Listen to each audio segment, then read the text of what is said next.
El 27 de julio del año 2025 estaba esquiando junto a Gaia, mi hija de 7 años, en el Cerro Bayo, en Villa La Angostura, un lugar hermoso. Veníamos esquiando fantástico, habíamos estado toda la tarde. Ya regresando a la base, agarramos una pista no en muy buenas condiciones y me despisto yo hacia la izquierda. Tengo que tomar una decisión rápidamente de irme al precipicio o ir contra un árbol. Decido el árbol, obviamente, me choco las ramas, caigo hacia atrás y me caigo sobre una piedra filosa en punta en mi espalda. Quedo tendido sobre la nieve, mirando el cielo, con la nieve cayéndome sobre la cara y con mucha dificultad para poder respirar. En ese momento en mi cabeza pasó lo peor, ¿no? Pensé que hasta ahí había llegado mi vida. No era la primera vez que la vida me ponía en situaciones límites, ¿sí? Ustedes tal vez mi parte deportiva la conocen. Yo fui jugador de voleibol durante 15 años, fui deportista olímpico, fui mundialista, jugué en la selección argentina, en muchos clubes del mundo. También tuve la posibilidad de jugar en la selección un montón de años. El deporte me enseñó que tenemos que meter mucha actitud, entrenamiento, esfuerzo para poder mejorar día a día. A mí me tocó el deporte un deporte de equipo en el cual necesitamos tener buena relación con los compañeros, ¿no? Entonces siempre fue para mí muy importante tener buena relación con los chicos. Además del esfuerzo, el cuidado personal, el sacrificio que había que poner, el entrenamiento día a día, es un deporte de muchas repeticiones. Y bueno, la verdad que me fue bastante bien, ¿sí? Fui el primer extranjero en jugar en la liga rusa, ¿sí? Jugué en el Lokomotiv Belogorie de Rusia. Estaba rodeado de campeones, ahí jugaban casi todos los jugadores de la selección de Rusia y era un equipazo, la verdad que jugamos Champions League, estaba rodeado de campeones. Y estar en la elite, ¿sí?, del deporte conlleva tener un montón de sacrificios, ¿no? De resignar un montón de cosas, de decir, bueno, ¿podré hacer esto a este nivel, a este alto nivel de la élite? Entonces me motivé de alguna manera, trataba de buscar una motivación porque tenía que dar un poco más de lo que venía. Y para mí fue esa búsqueda de motivos que para algunos puede ser el dinero, otros puede ser la fama, la gloria, la familia. En mi caso, el motor de todo eso fue el pelear por mis hijos, ¿no? Darle lo mejor para ellos. Esa búsqueda del éxito me mostró su lado más oscuro, ¿sí? En algún momento me tocó la más fea. Y corría el año 2002, cuando jugábamos el Mundial de Argentina acá con la selección. Y bueno, tuve la suerte y bueno, el esfuerzo también de que pude ser el mejor receptor del mundo. Me dieron un premio a nivel mundial, la Federación Internacional, y me dio acceso a poder jugar en este equipo que yo les contaba de Rusia, ¿no? El Lokomotiv Belogorie. Viajo a Rusia y allí me encuentro con la ciudad esta que se llamaba Bielgorod, una ciudad blanca, frío, se imaginan, terrible. De Necochea, de estar en el calorcito en noviembre, fui allá que hacía menos 20 grados. Llego, el club me da a disposición un departamento, un auto Samara, un auto ruso que vos lo veías, era chiquitito, pero arrancaba en la nieve. Y bueno, iba a entrenar todos los días al club, tenía 30 minutos más o menos, iba, venía, un día, 2 días, y empiezo a ver que me seguía un auto Volga blanco característico ruso con vidrios polarizados. No alcanzaba a ver quién estaba por dentro, así que con miedo, tomo la patente, anoto la patente, digo, bueno, cuando llegue la hora de encontrarme con el presidente del club se lo voy a contar. Llegó el partido, que jugábamos en casa, termina el partido y le cuento, mirá, tuve esta situación y la verdad que tengo miedo. Él hace una reunión ahí de emergencia con la policía que estaba en ese momento en el estadio. Me dice, mira Pablo, andá al vestuario, que ahora nosotros nos vamos a encargar. Y después de 2 horas viene y me comenta que sí, efectivamente lo habían encontrado fuera del estadio y su intención era secuestrarme, ¿sí? Entonces, obviamente les agradecí por haberme salvado en ese momento. Y nada, después del miedo fue una situación graciosa porque me dijo, mirá, a partir de ahora no te va a molestar nunca más. Mirando a mis compañeros, ustedes entenderán, yo jugué 3 años ahí, nunca más vi ese auto, no sé qué le pasó al pobre hombre, pero no lo vi más. Sí, entendí. Entonces, en un momento que el éxito trae riesgos, que la vida puede cambiar en un segundo, rápidamente, ¿no? Así, de estar vivo a estar muerto, de ganar un partido a perder, ¿sí? Como me pasó en los Juegos Olímpicos de Sydney, jugando para la selección, obtuvimos un 4.º puesto memorable en ese momento, le ganamos a Brasil, no sé si alguna se acuerda, y a mí, ahí me nombraron el mejor líbero del mundo. Creía estar en la cima en ese momento, en mi puesto, pero al año siguiente, con la alegría de ese logro, voy a jugar a Europa al AEK de Atenas, y no fue así, lo descendimos, sí, el equipo descendió. Me vuelvo a Argentina para jugar en un equipo de Salta, descendimos. O sea, en un año tuvimos 2 descensos, de estar en la cima a caer en lo más profundo. Entonces siempre equipara el deporte, ¿no? Siempre decimos. Entonces siempre buscamos triunfar en el deporte, así como en la vida, en el trabajo que ustedes tengan también, siempre buscamos triunfar en que nos vaya bien, en dar lo mejor en su trabajo, tratando de ser reconocido, de dar lo mejor para tu familia siempre, ¿no? Siempre tratamos de hacer cosas por y para otros. Y a veces tenemos que pensar un poco también nosotros, ¿no? Desde mi primer título que logré acá en Necochea, casualmente, ¿sí? Jugando para Luz y Fuerza de Necochea, empecé a adoptar un ritual. Tuve la suerte de ganar muchos más, pero a partir de ahí, cada vez que me entregaban una medalla de campeón, la tenía ese día colgada todo el día, ¿sí? Terminaba el partido de la tarde, cenaba con la medalla, me bañaba con la medalla, dormía con la medalla y la sentía parte de mi cuerpo, ese logro que tanto me había costado, ¿no? Tanto esfuerzo, me había costado eso.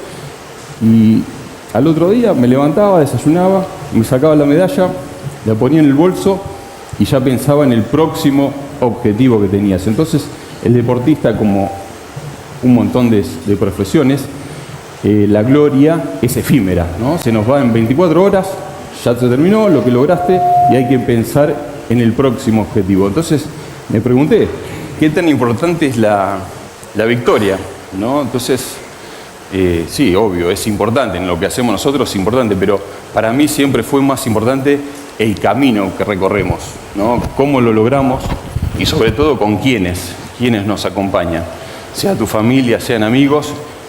Y a mí me quedó algo muy importante que es todos mis compañeros con los cuales obtuvimos esos logros, ¿sí? Fueron personas muy importantes para mi vida y lo siguen siendo y son parte de mi familia. En mi última temporada, ya en el año 2011, jugando para el equipo de Bolívar, una persona muy conocida es el presidente del club, había tomado una gran decisión, ¿sí? Había tomado la decisión de retirarme. Año 2011, terminar mi carrera después de 15 años y bueno, además de tomar esa decisión que para mí era importante y además saber qué iba a ser el resto de mi vida, tomé otra decisión importante que fue estar en la comunión de mi hijo, Alessandro, ¿sí? En ese momento yo no había estado muchas veces en eventos, ¿no? Había faltado cumpleaños, a actos escolares, a eventos y sobre todo también había faltado a su nacimiento. Él nació acá en Necochea y yo estaba en Belgrado, ¿sí? En la ex Yugoslavia jugando para la selección argentina. Entonces ese compromiso, esa decisión la tomé al inicio de la temporada, esas dos, retirarme y estar en la comunión. Casualmente, ese día era el 30 de abril. El 30 de abril del 2011 jugábamos ese partido, la comunión, perdón. Y el partido que estaba en el calendario era el 6º partido de las finales, ¿sí? Ese año se jugaba al mejor de 7, ¿sí? Y justo coincidía en el 6º partido. Bueno, nos empezó a ir muy bien en la liga. Incluso fuimos al Mundial de Clubes por primera vez en la historia un club argentino fue a jugar el Mundial de Clubes a Qatar, nos fue bien, quedamos cuartos. Llegamos a las finales contra un equipo de San Juan y paradójicamente nos tocó jugar ese sexto partido, ¿no? Si jugamos a 7 hay que ganar 4, íbamos 3-2 perdiendo, o sea que sí o sí estaba garantizado ese sexto partido. Iba a ser en Bolívar, entonces fue un dilema gigante porque yo ya había tomado la decisión, el club quería que esté a ese último partido y además iba a ser mi posible retiro. Yo probablemente iba a jugar ese último partido y me retiraba. ¿Qué sucede? El club, viendo mi postura, dice, bueno, vamos a gestionar, a ver cómo podemos hacer para que vos estés en los 2 eventos. ¿Sí? Me preguntan cómo era la situación. Bueno, el presidente del club dice, bueno, ¿cómo podemos hacer? Bueno, no sé, poné vos tu avión personal. Saben de quién estoy hablando, ¿no? Sí. Entonces, él pone su avión y, bueno, sí, se gestiona todo como para que yo esté en los 2 eventos. Obviamente le agradezco esa buena predisposición. Y bueno, sin dudarlo, llegó ese día, ¿no? El 30 de abril, presentes ahí. Imagínense la situación, mi posible último partido de mi carrera, la comunión de mi hijo, estar presente en los 2 lugares, era una tensión terrible, era como de película, pero se estaba volviendo real, ¿sí? Llega ese 30 de abril, llegan los pilotos, aterrizan en Necochea, llegan los pilotos en ese avioncito chiquito de 6-7 plazas. Los pilotos me citan en un restaurante céntrico acá y me dicen, mira Pablo, al mediodía, te aviso que hoy a la tarde-noche hay una tormenta. Y bueno, y frase que me quedó retumbando fue la del piloto que me dice, mira, yo tengo hijos. Bueno, me voy de ahí, me voy a mi casa, me preparo. A la tarde, 3, 4 de la tarde, la comunión empezaba a las 7, 3, 4 de la tarde, me llama un amigo de Bolívar y me dice, mira, recién vengo de la pista y está llena de agua, está lloviendo en Bolívar. Acá estaba un sol bárbaro, pero en Bolívar llovía. Dice, mira, está cerrada la pista, así que te va a llamar el coordinador del club, que también es conocido, y te van a trasladar seguramente a otro aeropuerto. Bueno, fue así, me llama esta persona, me dice, mira, en Bolívar no vas a poder aterrizar, vas a tener que ir a Saladillo. Saladillo está a 100 kilómetros de Bolívar. Bueno, genial, solucionado el problema. Sí, te va a estar esperando un auto de rally que nosotros sponsoreamos con el mejor piloto del país. No se ría. 200 y pico de kilómetros por hora y vamos a llegar a las 21 horas y va a estar entrando en calor en Bolívar. No, increíble, sí, ustedes se ríen, pero fue de película, fue así. Y bueno, llegó el momento, voy a la misa, presencio la misa, acompaño a mi hijo, lo abrazo, salgo corriendo por la iglesia, afuera me estaba esperando mi amigo Petaca, con la camioneta raudamente en 5 minutos, entramos en la pista directamente. El avión estaba en marcha, baja las escaleras, le digo a Petaca, acompáñame. No, matate vos solo, me dice. Bueno, salimos, el avión, imagínense, tormenta, rayos, terrible, como llovía, y el avión iba así, y yo mientras tanto me iba cambiando el traje por las rodilleras, las zapatillas, la camiseta. Fue tremendo, sí, fue tremendo. Ahora, a los minutos ya estábamos en Bolívar, rápidamente llegamos a Bolívar, Saladillo, y en eso me llama el piloto, me dice, flaco, ¿podés venir a la cabina, por favor? Sí, voy. Me dice, mirá, el radar nos dice que la pista está acá abajo, ¿vos la ves? No, si no la ves vos. Entonces, dice, bueno, dan una mano si la llegás a ver, porque no, visualmente no podemos aterrizar así. En eso se ve que íbamos volando tan bajo que mi celular agarra señal y recibo la llamada de la persona que estaba en tierra esperándonos, con el auto de rally, ¿no? Y me dice, fue gracioso, dice, Pablo, decile al piloto que se pasó de largo. Claro, nos veía, y nosotros no lo veíamos. Entonces, bueno, con la presión esa, hoy nos reímos, pero fue tremendo, porque yo la responsabilidad que tenía sobre eso. Era la primera vez en mi carrera que ponía primero mis intereses por delante del equipo. Me sentía terrible. O sea, una responsabilidad increíble para un partido de vóley. O sea, un partido de vóley, nada más. Pero era esa presión, que era el último, era la comunión. Bueno, imagínense el contexto. Yo presionándolo al piloto de que sí o sí teníamos que aterrizar. Él intenta varias veces el aterrizaje y en un momento determinado pasa muy cerca de una antena, muy cerca. Entonces el piloto me dice, abortamos, yo no me quiero matar, tengo hijos. Ahí recordé la frase que me había dicho al mediodía. Y abortamos. A los minutos aterrizamos en Aeroparque, en Capital. Avisamos a la persona que nos estaba esperando ahí en Saladillo que no íbamos a poder llegar y que le agradecía, obviamente, todo el esfuerzo que había hecho para poder estar, pero no se pudo.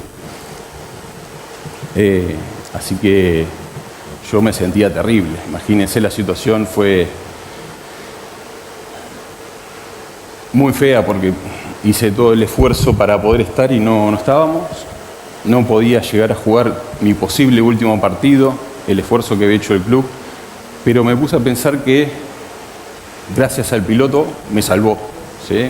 Porque cuando lo pensé fríamente, digo, podríamos habernos matado ahí. Así que gracias al piloto hoy le estoy contando esta historia.